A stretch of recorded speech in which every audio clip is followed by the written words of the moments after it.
నమస్తే welcome to BCN news నేను విజయలక్ష్మి ముందుగా ముఖ్యాంశాలు తిరుమలలో వైభవంగా పద్మావతి దేవి పరిణయోత్సవాలు మొదటి రోజు గజవాహనంపై మలయప్ప స్వామి భక్తులు కబియం నెల్లూరు జిల్లా వింజమూరులో ప్రేమ పేరుతో సైకో వీరంగం తల్లి కూతుళ్లపై కత్తితో విచక్షణారహితంగా దాడి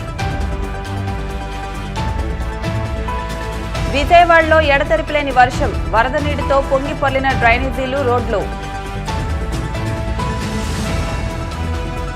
తిరుపతి జిల్లా ఎస్బీఆర్ పురంలో విషాదం ప్రమాదవశాత్తు చెరువులో పడి 3 బాలికలు మృతి తిరుమల నారాయణగిరి ఉద్యానవనాల్లో వివిధ సువాసనను వెదజల్లే రంగురంగుల పుష్పాలతో భూలోక వైకుంఠాన్ని తలిపించేలా ఏర్పాటు చేసిన మండపంలో పద్మావతి పరిణయోత్సవాలు వైభవంగా ప్రారంభమయ్యాయి. రేపటి వరకు ఈ పరిణయోత్సవాలు జరగనున్నాయి. శుక్రవారం తొలి రోజు మలయప్ప స్వామి గజవాహనాన్ని అధిరోహించగా ఉభయ నాంచార్లు పల్లకీపై పరిణయోత్సవ మండపానికి సాయంత్రం 5:30 వేయించేశారు. పలు కార్యక్రమాల అనంతరం స్వామి అమ్మవార్ల కళ్యాణం అంగరంగ వైభవంగా జరిగింది.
నెల్లూరు జిల్లా వెంచుమూరు గ్రామానికి చెందిన నాగార్జున అనే యువకుడు యాదవ్ పాలనలో ఉంటున్న ఓ యువతిని ప్రేమ పేరుతో వేధిస్తున్నాడు.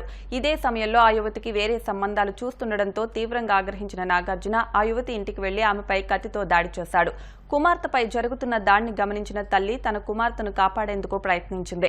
దీంతో ఆ యువతి తల్లిపై కూడా దాడి చేయడంతో ఇరువురికి తీవ్ర గాయాలయ్యాయి. అయితే బాధితులు గట్టిగా కేకలు వేయడంతో అప్రమత్తమైన స్థానికులు అక్కడికి రావడంతో నాగార్జున పరారయ్యాడు. తీవ్రంగా గాయపడిన తల్లి కూతుళ్లను చికిత్స నిమిత్తం ఆసుపత్రికి తరలించారు. సమాచారం తెలియడంతో సంఘటనా స్థలానికి చేరుకున్న పోలీసులు వివరాలు సేకరించారు. పెనమలూరులో టీడీపీ కార్యకర్తలపై దాడి చేస్తే తానేంటో చూపిస్తానని పెనమలూరు మాజీ ఎమ్మెల్యే బోడే ప్రసాద్ అన్నారు. నేడు విజయవాడ టీడీపీ కార్యాలయంలో ఆయన మీడియాతో మాట్లాడారు. ఆంధ్రప్రదేశ్ కమ్మ కార్పొరేషన్ చైర్మన్ దేవభక్తుని చక్రవర్తిపై తీవ్ర ఆరోపణలు చేశారు. పెనమలూరులో టీడీపీ కార్యకర్తలు అడ్రస్లు అడుగుతున్నారని వారిపై దాడి చేస్తే సహించేది లేదని హెచ్చరించారు. చూపిస్తాం మా తడాకాయండో ఊళ్ళే ఫోన్ చేసి బెదిరింపులకి పాల్పడటమో బెదిరించడమో కాదు. ఇంటో అడ్రస్లు అడుగుతా ఉన్నాడంట కార్యకర్తలకి, ఎక్కడుంటున్నాడు ఏంటని. అడ్రస్లు చెప్తున్నారు వీళ్ళు, దమ్ముంటే రా అని చెప్పి. ఏ అడ్రస్లు తెలుసుకుని ఏం పీకుతా?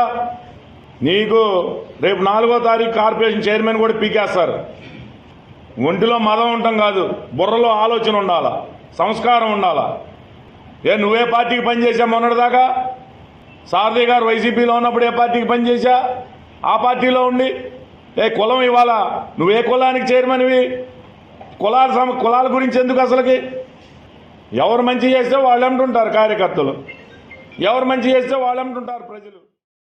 తెలుగు రాష్ట్రాల్లో ఒక్కసారిగా వాతావరణంలో పెను మార్పులు చోటు చేసుకున్నాయి. ఏపీ, తెలంగాణ రాష్ట్రాల్లోని అనేక జిల్లాల్లో వర్షాలు కురుస్తున్నాయి. ఇటు హైదరాబాద్, అటు బెజవాడలో ఉన్నట్టుండి భారీ వర్షాలు కురిశాయి. విజయవాడలో గత రాత్రి నుంచి ఎడతెరిపి లేకుండా వర్షం కురిసింది.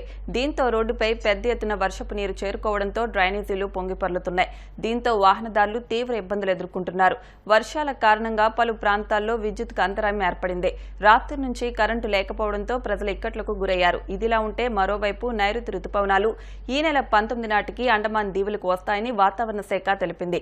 ఈ నెలాఖరికి కేరళకు, జూన్ మొదటి వారంలో ఏపీకి నైరుతి రుతుపవనాలు వచ్చే అవకాశాలున్నాయని వాతావరణ శాఖ పేర్కొంది. ఎన్నికల అనంతరం జరిగిన హింసాత్మక ఘటనలపై ప్రత్యేక దర్యాప్తు బృందాలు ఏర్పాటు చేయాలని టీడీపీ పోలిట్ బ్యూరో సభ్యులు వర్ల రామయ్య కోరారు. ఈ మేరకు ఆయన తాడేపల్లిలో మీడియాతో మాట్లాడుతూ కౌంటింగ్ రోజున పోలీసు అధికారులు తటస్థ వైఖరితో విధులు నిర్వహించేలా, ఎన్నికల సంఘం ఇచ్చిన ఆదేశాలను పాటించేలా చర్యలు తీసుకోవాలని తెలుగుదేశం నాయకులు లేఖలో పేర్కొన్నారు. ఎన్నికల నిర్వహణలో భద్రతా ప్రమాణాలు లోపించడం వల్ల జరిగిన అల్లర్లు దృష్టిలో ఉంచుకుని వ్యవహరించాలని కోరారు. రాష్ట్రంలో ఈ రోజున వైకాపా నాయకుల వ్యవహార శైలి దొంగ నరుస్తున్నట్లుగా ఉంది. ఈ రోజున రాష్ట్రంలో జరిగిన ఈ అరాచకాలకి, ఈ దాడులకి, ఈ రక్త చరిత్రకి, రక్తపాతానికి కారణం ఎన్నికల కమిషన్ వాళ్ళ అనవసరమైన ట్రాన్స్ఫర్స్ అన్నట్లుగా చెప్పుకొస్తుంది. చాలా బాధాకరం. అంటే మీకు జరిగితేనేమో అది బ్రహ్మాండంగా చేసినట్టు ఎన్నికల కమిషన్, మీకు వ్యతిరేకంగా ఏదన్నా జరిగితే ఎన్నికల కమిషన్ అన్యాయం చేసింది అన్న. ఎలా అన్యాయం చేసింది? కొంతమంది తొలగించి ఆ ప్లేస్లో కొంతమంది ఎస్పీలని పోస్ట్ చేసింది. అంటే ఎన్నికల కమిషన్ సెలెక్ట్ చేసింది ఆ పేర్లు జగన్మోహన్ రెడ్డి గారు, సజ్జల రామకృష్ణారెడ్డి గారు. ఎవరిచ్చారు ఆ పేర్లు? వీళ్ళని పోస్ట్ చేయండి అని చెప్పి ఎవరిచ్చారు? Director general of police. ఈ అధికారులు సరిగా పనిచేయటం లేదు. ఎన్నికల కమిషన్ వీళ్ళ మీద చర్యలు తీసుకోవాలి అని కోరింది director general of police. Election commission DG గారు ప్రపోజ్ చేసిన ప్రతిపాదనలన్నీ అంగీకరిస్తూ వాళ్ళ మీద చర్యలు తీసుకున్నారు. ఇప్పుడు తప్పెవరిది? జగన్మోహన్ రెడ్డి గారు. గతంలో ఒకే రోజు డీజీపీని, చీఫ్ సెక్రటరీని, ఇంటెలిజెన్స్ డీజీని, పలువురు ఎస్పీలని 2019లో ట్రాన్స్ఫర్లు చేస్తే, ఆ పదవుల నుంచి తొలగిస్తే అబ్బో ఎలక్షన్ కమిషన్ బ్రహ్మాండంగా చేస్తుందన్న జగన్మోహన్ రెడ్డి గారు ఈ రోజున ఒక టెయింటెడ్ ఆఫీసర్స్ కొంతమందిని తొలగిస్తే ఎన్నికల కమిషన్ మీద దాడి చేస్తారా? ఇది న్యాయమా? మీ అధికారులు కాదా కారణం ఈ అరాచకానికి? అసలు మీరు ఇచ్చిన పోస్టింగ్స్ ఏంటి? ఇప్పుడు ఒకటి అరెస్ట్ చేశారు, సస్పెండ్ చేశారు కొంతమంది అధికారులని. ఇందులో సగం మంది మీ వాళ్ళేనండి. కులం పేరు చెప్పడానికి నేను చాలా బాధపడుతున్నాను. మీరు రేట్ చేశారు కనుక, మీరు నర్సరావుపేట ఎస్పీ కులం గురించి మీరు మాట్లాడారు కనుక నేను మాట్లాడుతున్నా. కులం గురించి మాట్లాడటం మా పార్టీ నైజం కాదు, మా పార్టీ పద్ధతి కాదు. సస్పెండ్ అయిన ఈ పనికిరాని అధికారులుగా లిస్టు కాబడిన 12 మందిలో 6 మీ కులం వాళ్ళే. ఇప్పుడేం సమాధానం చెబుతావు జగన్మోహన్ రెడ్డి గారు? ఆంధ్రప్రదేశ్ రాష్ట్రంలో జగన్మోహన్ రెడ్డి అని ఒక రాజకీయ నాయకుడు ఉన్నాడు. కొద్ది సమయంలోనే కోట్లాది రూపాయలు సంపాదించాడు. దాని మీద కూడా అధ్యయనం చేస్తున్నామని బ్రిటన్లో ఒక యూనివర్సిటీలో డిస్కస్ చేశారంటే మన జగన్మోహన్ రెడ్డి గారు ఎంతటి ఘనాపాటో అవినీతి సామ్రాటో అర్థం చేసుకోవాలని తెలియజేస్తూ అధికారాన్ని వదులుకోవటం ఇష్టం లేక, ప్రజా వడ్డెట్టిని గౌరవించటం ఇష్టం లేక ఈ రక్త చరిత్రకు శ్రీకారం చుట్టింది జగన్మోహన్ రెడ్డి గారు అని చెప్పి కూడా నేను తెలియజేస్తున్నా.